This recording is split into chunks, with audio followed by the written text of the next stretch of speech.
जब हम कहते हैं शिव विनाशक है, तो ये दुनिया का विनाश करने के बारे में नहीं है, ये आपकी दुनिया का विनाश करने के बारे में है। आपकी दुनिया वास्तव में पिछले अनुभवों और छापों का एक संग्रह है। आपकी दुनिया अतीत से रची हुई है। अतीत वह चीज है जो मर चुकी है। यह सिर्फ एक भ्रम के रूप में मौजूद है, और अतीत आपकी विचार प्रक्रिया के माध्यम से वर्तमान में घुस रहा है, और यह आपकी इच्छाओं के माध्यम से स्वयं को भविष्य में व्यक्त कर रहा है। अगर कोई विचार नहीं होता तो अतीत वर्तमान में मौजूद नहीं होता। विचार एक भ्रम है और इच्छा दोहरा भ्रम है, क्योंकि इच्छा अतीत को लगातार भविष्य में व्यक्त कर रही है। आपने अतीत में जो कुछ जाना है, उससे बेहतर जो आपको लगता है, आप उसकी इच्छा करते हैं। अगर आप सृष्टि की भव्यता को जानना चाहते हैं, तो यह सिर्फ वर्तमान पल से ही संभव है, जो अभी यहां है। सिर्फ यही मार्ग है। अगर आप अतीत को ले जाते हैं तो आप भ्रमित बन जाते हैं। अगर आप भविष्य का एक और भ्रम पैदा करते हैं, तो अब भ्रम इतना विशाल हो जाता है कि आपके अनुभव में वास्तविकता पूरी तरह से विलुप्त हो जाती है।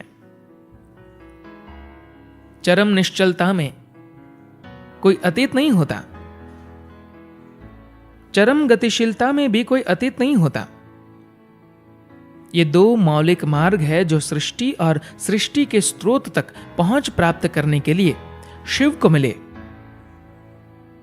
इसी कारण से उन्हें या तो एक प्रचंड नर्तक के रूप में या एक चरम निश्चल तपस्वी के रूप में निरंतर दर्शाया जाता है। योगिक कथाओं में कहानी इस प्रकार चलती है कि शिव निश्चलता से नृत्य में और नृत्य से निश्चलता में जाने लगे। दूसरा हर कोई, गंधर्व, यक्ष, तीनों संसार के देवता मोहित होकर उन्हें कौतूहल से देखने लगे। उन्होंने इस चरम गतिविधि और चरम निश्चलता का आनंद लिया, लेकिन उन्हें उनके अनुभव की प्रकृति का कोई अंदाज नहीं था। वे इसका स्वाद चखना चाहते थे। कौतूहल से उनमें रुचि जगी। रुचि होने से उन्होंने उनके थोड़े निकट आने की कोशिश की, लेकिन वे उनके नृत्य की प्रचंडता या निश्चलता की तीव्रता को सहन नहीं कर सके। उन्होंने योजना बनानी शुरू की कि शिव जिस अनुभव से गुजर रहे थे, उस पर वे कैसे पकड़ बनाए।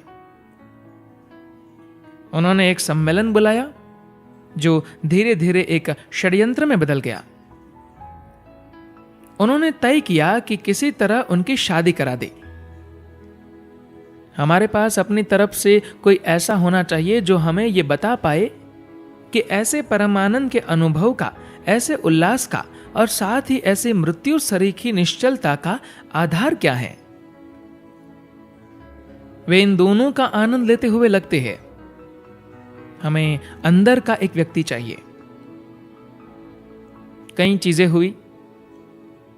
मैं उस षड्यंत्र के पूरे विस्तार में नहीं जाऊंगा, क्योंकि ये एक बहुत बड़ा षड्यंत्र था।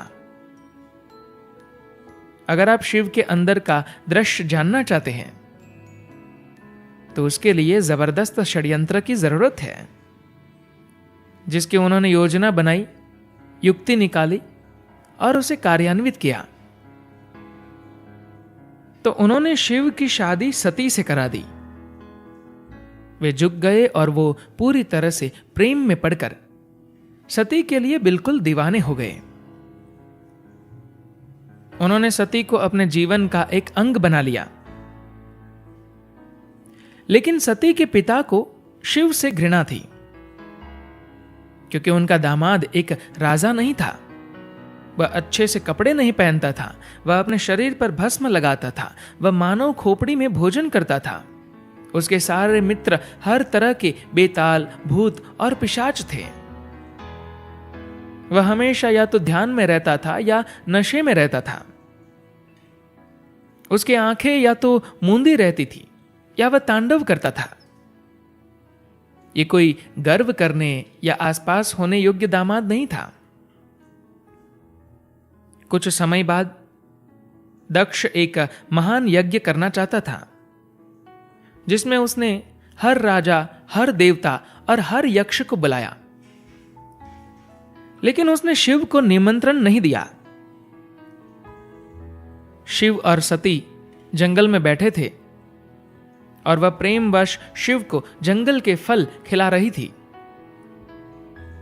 क्योंकि वह यही खाते थे। उनके पास कोई घर या खाना पकाने की उचित सुविधा नहीं थी, तो वे बस फल या जो कुछ भी भेंट में आता था उसे खाते थे। तब सती ने बहुत से लोगों को जाते हुए देखा। सुंदर रथों में सारे राजा, देवता और देवियां सज धज कर कहीं जा रहे थे। तब उन्होंने शिव से पूछा, ये क्या है?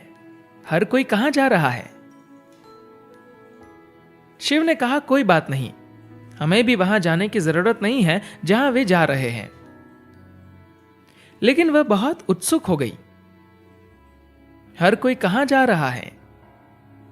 देखिए उन्होंने कैसे कपड़े पहने हुए हैं, ये क्या हो रहा है? उन्होंने कहा, परेशान मत हो, हम यहां खुश हैं। क्या तुम नाखुश हो? नहीं, तुम खुश हो। उनके बारे में चिंता मत करो, क्योंकि वे जानते थे कि क्या हो रहा है। लेकिन उनकी उत्सुकता और नारी सुलभ उत्तेजना उन्हें बस यूं ही बैठे रहने और पेड़ के फलों का आनंद नहीं लेने दे रही थी। वह बाहर निकली और एक रथ को रोककर उनसे पूछा, क्या आप सब कहां जा रहे हैं? उन्होंने कहा, आप नहीं जानती, आपके पिता एक विशाल यज्ञ, एक अर्पण कर रहे हैं और उन्होंने हम सबको बुलाया है। क्या आप नहीं आ रही है? उन्हें बहुत दुख हुआ जब उन्हें पता चला कि उनको और उनके पति को नहीं बुलाया गया है। उन्हें अपमान महसूस हुआ। उन्होंने सोचा कि यह शिव के साथ अन्याय है। उन्होंने शिव से कहा, मैं अपने पिता के पास जा रही हूं, उन्होंने ऐसा क्यों किया? शिव ने कहा, मुझे इससे फर्क नहीं पड़ता, तुम उसके लिए क्यों परेशान हो रही हो? हम यहां ठीक है, हमें उनके यज्ञ में क्यों जाना चाहिए? लेकिन उन्हें न बुलाए जाने के इस अपमान से बहुत चोट पहुंची। उन्होंने कहा, नहीं, मुझे जाना होगा, जरूर कोई गलती हुई है। हो सकता है कि निमंत्रण पत्र खो गया हो। यह नहीं हो सकता, वे आपको और मुझे कैसे नहीं बुला सकते? मैं उनकी बेटी हूं, जरूर कोई गलती हुई होंगी। मुझे यकीन है कि वे ऐसा नहीं करेंगे, मेरे पिता ऐसे नहीं हैं। शिव ने कहा, मत जाओ। लेकिन वह उनकी सुनने वाली नहीं थी और वह चली गई। जब सती उत्सव में गई, उन्होंने पाया कि उनकी सारी चचेरी बहनें और हर कोई जिसकी थोड़ी भी प्रतिष्ठा थी वहां पर था, पूरी तरह से सजकर। लेकिन वह अपने साधारण कपड़ों में आई थी, जिन कपड़ों में वह पहाड़ पर रहती थी। तो लोगों ने उनका मजाक बनाया और उन पर हंसे। उन्होंने पूछा, आपका वो भस्म लगाए आदमी कहां है? वो आदमी कहां है जिसने न जाने कितने समय से अपने बालों में कंघी नहीं की है? उन्होंने उस सब को अनदेखा कर दिया और वह अपने पिता से मिलने गई। अब भी उन्हें यकीन नहीं था कि कोई गलती हुई है। जब उन्होंने पिता को देखा तो दक्ष बहुत गुस्सा हो गया। लेकिन सती ने पूछा, आप शिव को आमंत्रित कैसे नहीं कर सकते?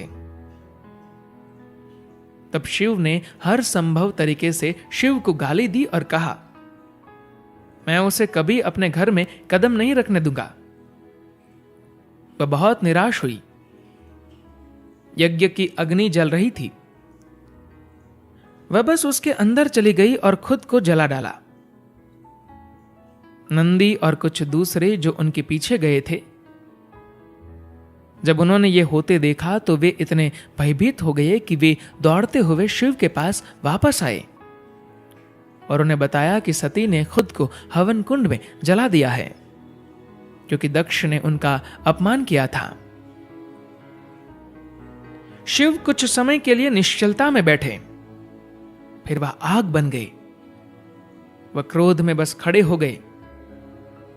शिव ने अपने उलझे बालों की एक लट तोड़ी और उसे अपने पास की एक चट्टान पर पटक दिया और एक बहुत शक्तिशाली प्राणी पैदा कर दिया जिसका नाम वीरभद्र था।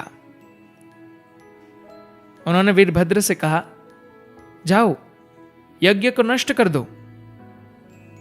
उससे किसी को कुछ प्राप्त नहीं होना चाहिए, दक्ष को भी। कोई भी और जो भी इस यज्ञ में शामिल है उन्हें जाकर नष्ट कर दो।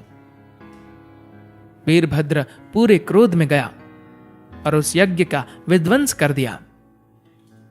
जो भी उसके रास्ते में आया उसने हर किसी को मार डाला और सबसे बढ़कर दक्ष को भाले से बेध दिया। तब शिव आए। उन्होंने सती के आधे जले शरीर को उठा लिया और उनका दुख शब्दों से परे था। वह उन्हें अपने कंधे पर डालकर चल दिए। वह जबरदस्त क्रोध और दुख में चलते रहे। वह शरीर को नीचे नहीं रख रहे थे और न ही लपटों को उनके शरीर को जलाने दे रहे थे या उन्हें दफना रहे थे। वह बस चलते रहे। जैसे जैसे वह चलते गए, सती का शरीर सड़ने लगा और टुकड़े टुकड़े होकर गिरने लगा और ये 54 अलग अलग स्थान पर गिरा। ये 54 स्थान भारत में शक्ति स्थल के रूप में विकसित हुए। जैसे उनके शरीर का हर एक हिस्सा गिरा, शक्ति का एक गुण वहां स्थापित हो गया। ये देवी के मुख्य मंदिर है। उनमें से 3 गुप्त माने जाते हैं और वे कहां हैं उसे कुछ लोगों के सिवाय कोई नहीं जानता, लेकिन 51 स्थल लोगों को पता है। धन्यवाद।